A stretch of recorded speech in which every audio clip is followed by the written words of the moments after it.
પંચમહાલના શહેરા તાલુકાના સરાડિયા નિશાળ ફળિયામાં વિજય ઉર્ફે સિંગો વિક્રમ પગીએ લીમડાની ડાળ કાપી નાખતા આરત પગી સાથે ઝઘડો શરૂ થયો હતો।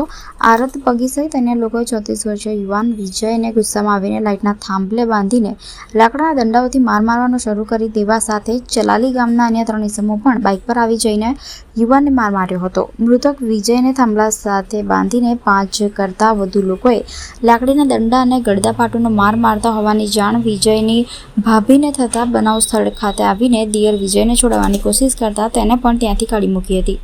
મૃતકની ભાભી પુનીબેન અરવિંદ પગીએ પોતાના દિયરને આરોપીઓના મારથી બચાવવા માટે અનેક પ્રયત્ન કરવા સાથે પોલીસને જાણ કરવામાં આવતા પોલીસ ઘટના સ્થળ ખાતે પહોંચી જઈને વિજયને છોડાવી દીધો હતો। જો કે આરોપીઓના મારથી વિજયને શરીરે ગંભીર ઇજાઓ પહોંચવા સાથે બેભાન થઈ ગયેલ હોવાથી તેને 108 સારવાર અર્થે ગોધરા લઈ જવામાં આવતા સિવિલ હોસ્પિટલના તબિયત દ્વારા તપાસ કરતા વિજય પગીને મરણ ગયેલ જાહેર કરવામાં આવ્યો હતો। પોલીસ મથક ખાતે મૃતકની ભાભી પુનીબેન અરવિંદ પગીએ ફરિયાદ નોંધાવતા પોલીસે સરાડિયા ગામના આરતભાઈ તીતાભાઈ પગી, કિરણભાઈ આરત પગી, નિલેશ કિરણભાઈ, સુરેશ રમણ પગી તેમજ ચલાલી ગામના વિક્રમભાઈ હિંમતભાઈ બારિયા, ફૂલાભાઈ વાલમભાઈ બારિયા અને પોપટ વાલમભાઈ બારિયા સામે નવા કાયદા મુજબ 103(1), 127(2) સહિત વિવિધ કલમ હેઠળ ગુનો નોંધી વધુ તપાસના ચક્રો ગતિમાન કર્યા। સરાડિયા ગામમાં મારા મામાનો જે દીકરો છે ઉર્ફે વિજયભાઈ, એમને કંઈક નહીં જેવી બાબતે લીમડાની બાબતે કંઈક બબાલ થઈ હતી। એમાં જે 10-15 માણસો આવ્યા હતા એમાંથી એને ઘરેથી ખીચીને ઢસડીને લઈ બાંધીને એને ખૂબ માર માર્યો છે। એના હાથ તોડી નાખ્યો છે, હાથ મતલબ આખો તોડી નાખ્યો છે। પ્લસ અમે 108ને ફોન કર્યો અને હોસ્પિટલ ખાતે અમે હોસ્પિટલ લઈ ગયા હતા અને ત્યાં લઈ ગયા છતાં બી ડૉક્ટરે મૃત જાહેર કર્યો હતો। અત્યારે અમે PM માટે લઈને આવ્યા છીએ। 12-13 જણનું નામ છે, અત્યારે 7 જણનું નામ આપ્યું છે પણ એમાં મિનિમમ 12-13 જણનું છે। ધીરે ધીરે જેમ રાજ ખુલશે એમ બધાનું નામ આપવાનું છે। શું નામ તમારું? મારું નામ પપ્પુભાઈ સોલંકી, એમનો ભાણો। તો લીમડો અમારામાં આવતો હતો, ખાલી ડાર કાપ્યું ને એની બાબતમાં મારા દિયાને ઘેરથી તોણ લઈ જાય એટલે ઘરે લઈ જઈને થોંભલે બાંધી દીધો અને ગેંદી માર બહુ માર્યો। પછી લાકડીઓ જ મારી અને હાથ પગ બધું તોડી જ નાખેલું।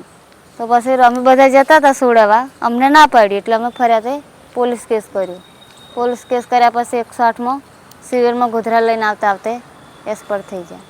હમણાં હાલ કઈ છે? અહીં સિવિલમાં છે। શહેરા પોલીસ સ્ટેશનની અંદર ફરિયાદી પુનીબેન અરવિંદભાઈ પગીના હોય તેમના દિયર વિજયભાઈ વિક્રમભાઈ પગીની હત્યા બાબતે ગુનો રજીસ્ટર કરાવેલો છે।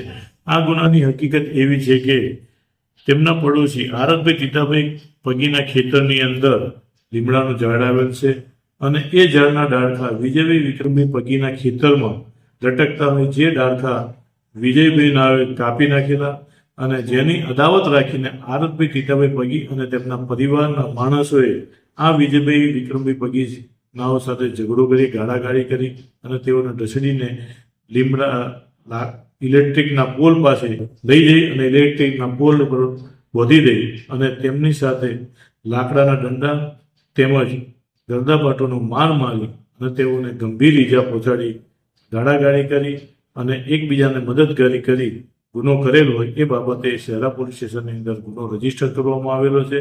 આ ગુનાની તપાસ RK રાજપૂત સાહેબ નાઓ કરી રહ્યા છે અને આ ગુનાના કામે કુલ 4 આરોપી અટક કરવામાં આવેલા છે।